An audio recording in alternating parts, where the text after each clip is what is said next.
Eh bien salut tout le monde, c'est Gangnam Star. Aujourd'hui on se retrouve pour une nouvelle vidéo, donc aujourd'hui on se retrouve sur Photoshop pour la deuxième fois sur ma chaîne YouTube.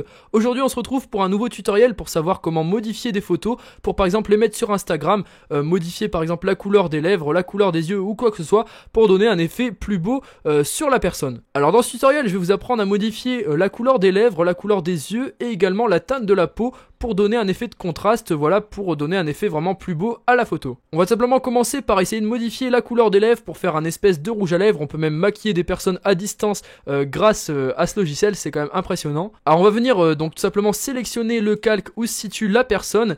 On va venir sur le petit rond en bas, teinte saturation. Et on va venir choisir une couleur correspondante à la couleur des lèvres. Par exemple ici le rouge, hein, les lèvres sont dans une teinte rougeâtre. On va venir réduire ici la présélection qui a été faite avec le rouge. Et on va venir sélectionner grâce à l'outil Pipette Plus les couleurs réelles donc sur la photo des lèvres. On vient sélectionner donc des couleurs les plus foncées aux couleurs les plus claires. Donc voilà, ici par exemple sur le reflet et sur l'ombre. Et dès que vous pensez que toutes les teintes des lèvres ont été sélectionnées, vous voyez une petite zone qui apparaît ici, donc ça c'est ce que vous avez sélectionné grâce à l'outil pipette. Maintenant on va pouvoir modifier la teinte pour voir ce que ça donne. Alors là pour le coup j'ai choisi une photo qui est assez difficile à toucher parce que toutes les teintes se ressemblent et c'est pour ça que quand on va modifier une teinte ça va modifier en fait toutes les autres. On va tout simplement mettre la saturation au maximum et mettre une couleur qui se voit vraiment pour se rendre compte donc de toutes les erreurs qu'a fait le logiciel sur la sélection. On va simplement prendre l'outil pinceau, on va mettre le pinceau en noir juste ici. Et on va tout simplement augmenter la taille du pinceau et vous allez voir que quand on va passer par-dessus, directement, ça va venir enlever les erreurs qui ont été faites par le logiciel. Donc par exemple ici, tout ce qu'il y a en trop. Vous allez tout simplement retirer au maximum, le plus précisément, tout ce qu'il y a autour des lèvres. N'oubliez pas de mettre la dureté à 0 pour faire le tour des lèvres, pour que ça fasse pas un truc trop vraiment net et que ça fasse pas beau. Vous faites un contour de lèvres à peu près potable. Voilà, par exemple ici on vient hop abaisser au niveau de là et ici on vient faire le tour. Donc on essaye de faire un truc assez précis pour donner vraiment une forme de lèvres ou de rouge à lèvres plutôt. Donc voilà, je pense que dès que la forme est à peu près faite, hein, voilà, là c'est pas non plus hyper correct, hein, j'ai fait ça à la souris. Mais on va revenir prendre une couleur cette fois-ci correcte, donc on va baisser la saturation. Pour du rouge à lèvres, je vous conseille de mettre du plus 10, voilà, ça fera à peu près une teinte, enfin une saturation plutôt correcte.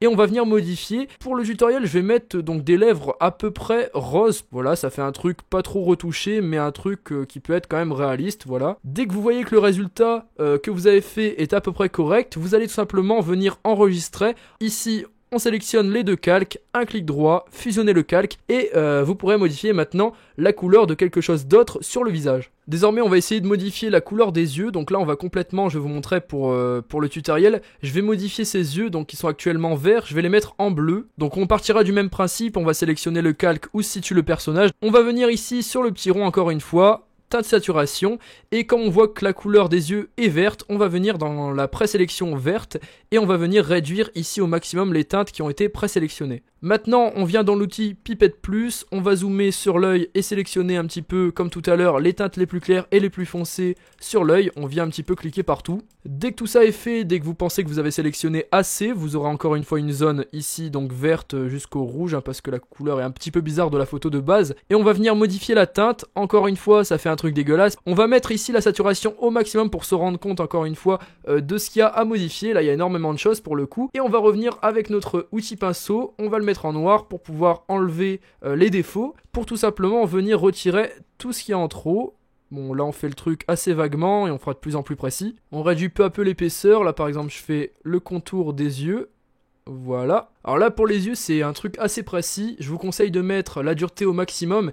Vous allez positionner votre souris et ensuite cliquer, vous voyez, hop, vous cliquez, vous cliquez, vous cliquez, vous cliquez, et vous faites ça en fait sur tout le tour de l'œil pour faire un truc assez précis. Alors là on peut remarquer que c'est un petit peu déconné au niveau de l'œil, ici on a une manque de teinte, alors on va venir ici rajouter du coup cette teinte manquante, et on revient juste ici, voilà, et on va venir tout simplement sélectionner cette teinte, voilà un petit peu toutes les teintes qui ont été enlevées. Voilà, on essaye de faire ça un maximum précisément. Là, la couleur de l'œil est encore un petit peu spéciale, hein, comme on a mis la saturation au maximum, mais vous allez voir que par la suite, ça fera un truc assez potable. Et voilà, donc là, je pense que les yeux sont assez bien détourés, c'est pas dégueu, alors que là, la saturation est au maximum et on peut pas vraiment se rendre compte. On va baisser la saturation, mais pour les yeux, on va mettre un truc qui se rapproche, donc on va mettre du plus 25, voilà, pour les yeux. Et comme je vous ai dit, je vais essayer de lui mettre des yeux bleus, donc on va faire ça tout de suite, voilà. Donc là, vous voyez que ça donne un effet pas trop dégueu, en partant sur le principe qu'au départ, elle avait les yeux marrons. Dès que vous avez un résultat qui vous convient, vous avez encore une fois la possibilité, entre guillemets, d'enregistrer en sélectionnant les deux calques. Vous faites un clic droit et vous venez fusionner les calques encore une fois. Ici, on a l'outil, si on clique longtemps, outil densité plus, qui va nous permettre d'augmenter les contrastes de la photo. Donc là, on vient prendre une épaisseur vraiment maximum et on vient cliquer une seule fois, on vient bouger un petit peu de droite à gauche, ça va venir en fait rajouter vraiment un effet à la photo qui va faire beaucoup plus beau. C'est ce qui va faire un petit peu tout le charme de la photo. Maintenant, je vais essayer de faire un petit truc. On va essayer de mettre du mascara. Je sais pas si ça va marcher. J'ai téléchargé une image sur internet que je vais venir importer. Donc je vous la mettrai en description si ça fonctionne. On va venir détourer du coup les fossiles qu'on est en train de lui mettre. Voilà. On n'oublie pas de pixeliser le calque en faisant clic droit, pixeliser le calque pour pouvoir donc supprimer ce qu'il y a de blanc autour. Alors là, ça a l'air de convenir. Je pense que j'ai eu de la chance parce qu'on n'a pas tous un œil. Ce modèle avait pile le bon œil. On va venir appliquer dès que vous voyez que c'est à peu près bien positionné. Donc là, vous voyez que ça fait des cils un petit peu gris. Enfin, c'est pas trop beau, quoi. Donc pour régler ce problème, on va venir double-cliquer sur le calque où se situent les cils. On va venir prendre une lueur interne, juste ici. On va mettre le mode de fusion en normal et venir choisir la couleur noire. Et vous allez voir que là, ça va tout changer. Ça va faire en fait un effet de mascara, comme je vous ai dit. On fait le CTRL-J du coup. Et on vient le positionner sur l'autre œil. Alors là, vous voyez que c'est édition, transformation, symétrie axe horizontale. On vient le repositionner et normalement, ça fera un bon effet. Voilà, on applique les modifications et je pense que pour l'instant, enfin ça se voit que c'est retouché, mais c'est pas non plus une retouche trop grosse qui fait un truc dégueulasse. Je vais vous montrer donc ce qu'on avait au départ et ce qu'on a maintenant, la différence. Donc je vous fais apparaître à l'écran. Donc voilà, j'espère que cette petite vidéo vous aura plu. À la prochaine pour d'autres vidéos, salut!